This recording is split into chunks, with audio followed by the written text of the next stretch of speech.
I'm Azim Fakhri. I'm from Afghanistan, and right now I'm living here in Germany, in Hamburg.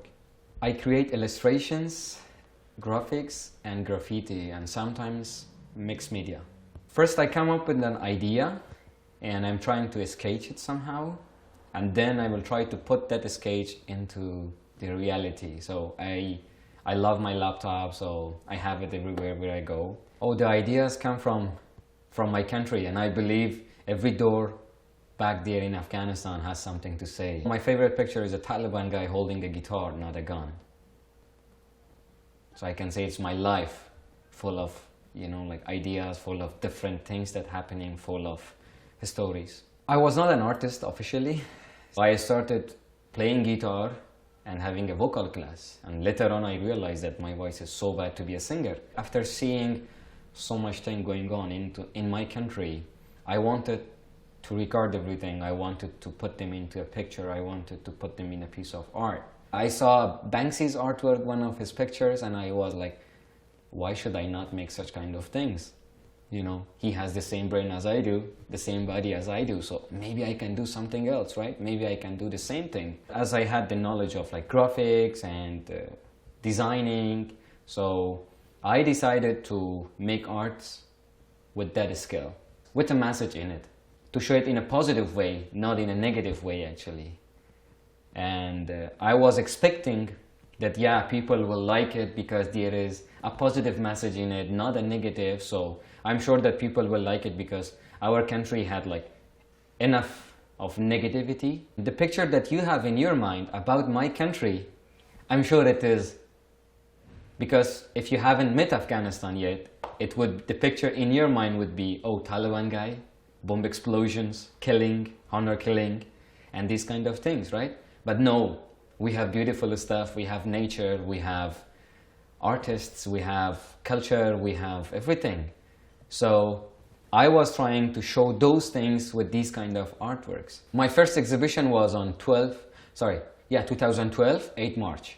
So I started my exhibitions with 8 March, Women's Day, and I made 15 artworks only focusing on women's rights, violence against against Afghan women or women totally. And my first artwork was not about women actually, it was an AK-47 broken into two pieces and flowers and butterflies coming out of it. So that was my first step. It's not easy actually to be an artist in Afghanistan if you want to say whatever you want to, It's all because of the education that it's a little bit low in Afghanistan, and everything goes back to the civil wars that we had in Afghanistan. So I'm a nation of war. So that's why, because people cannot clarify what did you make, why did you make it, and what's the story behind one artwork that you make.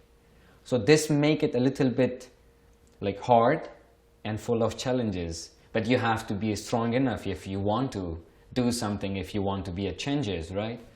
And for sure I had my own sacrifices on this way. I made upset so many people with my artworks, but so many people loved my artworks.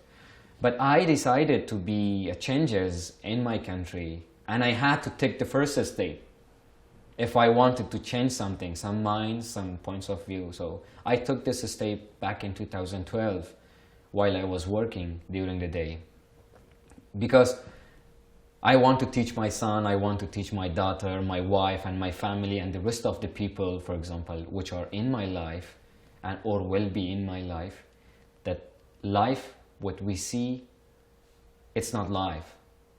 It's something bigger, something deeper. We have to feel it. You have to do something that when you live here, you have to give it back somehow, with good words. Someone is a good speaker, someone is a good writer or a poet or a filmmaker, So it's good to inspire people at least. So I wanted to be I don't know what they call it in English. I wanted to be like a symbol of life. I wanted to be someone that all my family can say, let's be like him. I wanted to be that guy that my family would be proud of. That's why I became an artist, because I believe in the power of art. not weapon. In 2013, I had few exhibitions in Afghanistan, and after that, I came up with these street angels. The idea was to see life through their eyes, because as an Afghan young generation, I lost my childhood because I started working when I was really, really young. And then I wanted to see how the street kids see life, how the other people see life. So the easiest way was to give them a camera. So friends from abroad helped me with the cameras from Germany. I found 5 street kids who were willing to help us. And we taught them photography, very, very basic steps of photography. And they took 900 photos in 1 week. And then we came up with a huge exhibition in Afghanistan. We invited TVs, medias, embassies, and almost, we came up with a huge opening actually. Because we wanted to show life through their eyes, how they see life, because they are street kids. I know they are poor, and I call them street angels because I know they look dirty, but they are angels. They are working for their families. They are not stealing, they are not robbing, they are not killing people, right? But they are working for their families. They earn money. So they became man when they are like really, really kid. Most of the pictures are negative, and because that's how they see life actually. But the most, surprising photo that I love is that one of my angels, she took a selfie under a burqa. When we printed, I was like, oh my God, that's a selfie. And I asked her, hey Zahra, you took a selfie? And she was like, yeah, I took a selfie under a burqa of another woman. So she knows what is selfie actually.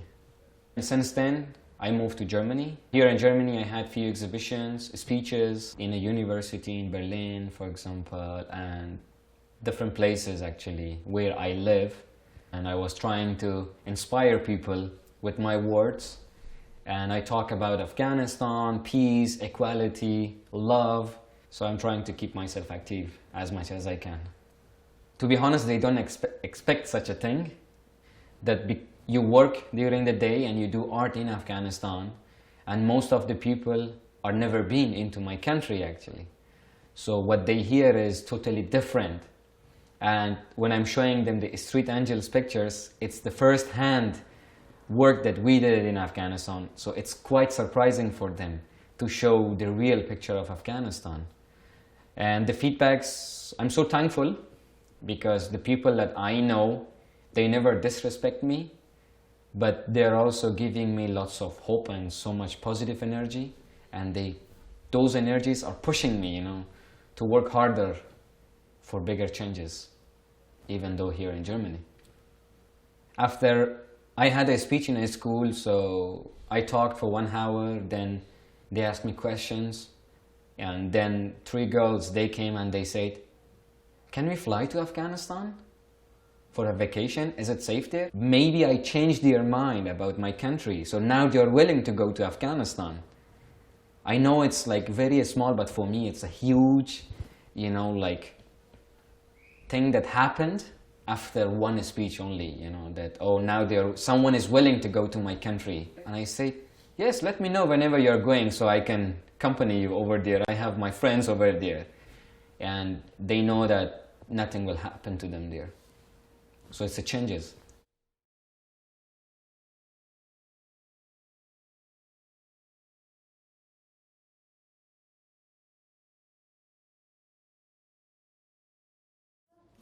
Okay. Ask her what does she want to be when she grows up? چیکارا میخوای شی وقتی کلان شدی؟ دکتر. دکتر چی؟ Okay. متخصص قلب. متخصص قلب. Awesome. And how many hours does she work each day on the street shining shoes?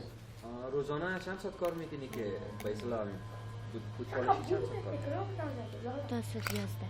از صبح تا 11؟ از صبح. از 7 in the morning up to 11? Yeah. Yeah. Okay. Then she's going to school. And then she's going to school. And does she work afterwards? بعد از مکتبم کار میکنی؟ Yes. تو اینجا شونی آفرین. نشر. Okay. Does she have anything else she wants to say? کدام چیز دیگر گفتنی داری؟ هر چیز زي خو كتاب كتاب میخوایی؟ She wants books. She wants books. Okay. Okay, tell her thank her very much for her time and we'll look forward to